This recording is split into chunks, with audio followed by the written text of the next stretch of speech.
کے پاس نا اپنا کیس لے کے آیا، مدعی بن کے آیا. اس نے کہا بادشاہ میرا کیس بڑا نرالا ہے. بادشاہ سلامت نے کہا وہ کس طرح؟ کہنے لگا یہ میرے پاس ایک تھیلی ہے، میں نہ سفر پہ جانے لگا تو یہ تھیلی پوری ہیروں کی بھری ہوئی. فلاں علاقے کے جو قاضی صاحب ہے نا، میں جاتی دفعہ میں کہیں سفر پہ جا رہا تھا تو میں ان کے پاس چھوڑ گیا کہ رستہ لمبا ہے، کہیں کوئی مجھ سے چھین نہ لے، ہیروں کی بھری ہوئی. کچھ دنوں کے بعد میں واپس آیا ہوں، قاضی صاحب نے مجھے تھیلی واپس کی ہے تو اس میں ہیروں کی بجائے کھوٹے سکے نکلے. اب میں نے قاضی صاحب سے کہا ہے تو قاضی صاحب تو میرے گریبان تک آتے ہیں، وہ کہتے ہیں بتا کہیں سے پھٹی ہے، کھلی ہے؟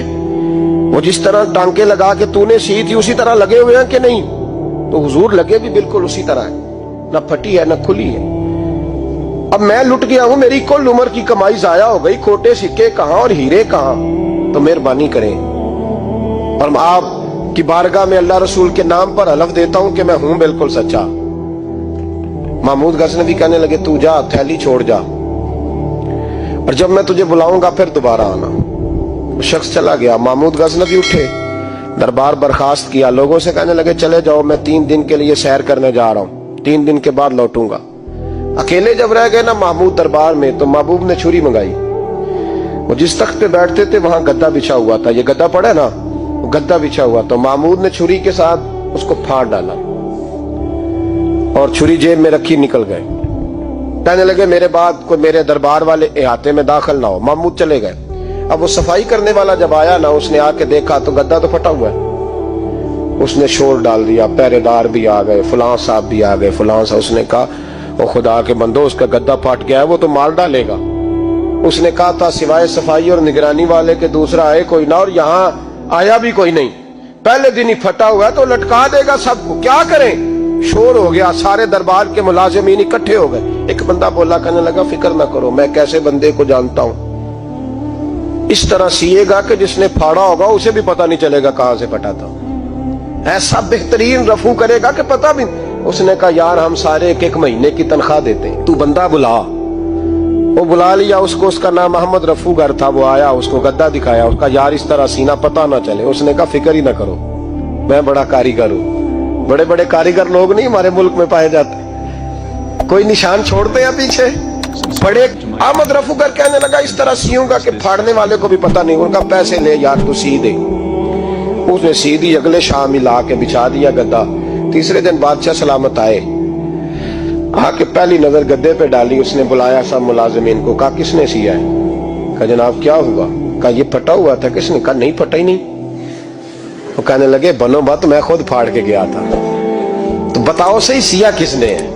کہا جناب آپ پھاڑ کے گئے تھے تو بتایا کیوں نہیں؟ فرمانے لگے اسی لیے تو بتایا نہیں تھا کہ تم خود تحقیق کر لو، بلاؤ بتاؤ سیا کس نے. تو بلا لیا، احمد رفو گر آ گیا.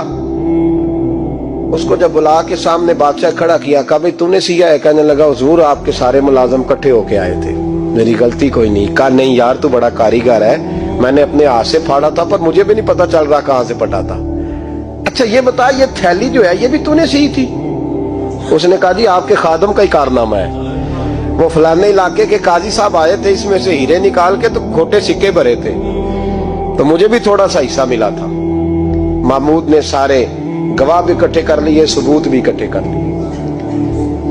پھر قاضی کو بلایا، پہلے سارے ثبوت اور گواہ کیس حل کر لیا. پھر ہمارے ہاں یہ حال ہوتا ہے کہ مدعی 2-3 ہفتے کے بعد خود ہی ہاتھ باندھ جاتا ہے، کہنا تسی میری جان چھڈو، مجرم پھڑو پاوے نہ پڑھو. وہ کہتا ہے مجھے معافی دو، میں رہا.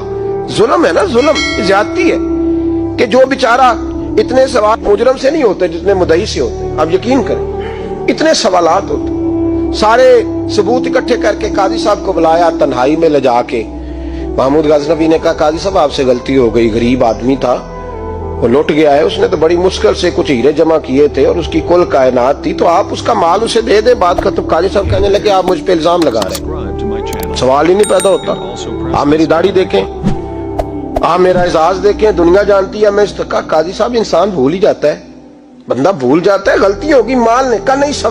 کہا میں تنہائی میں پوچھ رہا ہوں، میں اس وقت پوچھ رہا ہوں جب دوسرا موجود کوئی نہیں. آج توبہ کر لے، میں کچھ نہیں کہوں گا، تو میری زبان پہ اعتبار کر، تجھے پتا ہے میں جو کہتا ہوں اس پہ عمل بھی کرتا ہوں، باز آ جا. پر قاضی نے کہا نہیں میری غلطی کوئی نہیں. محمود نے پھر بھرے دربار میں بلا لیا.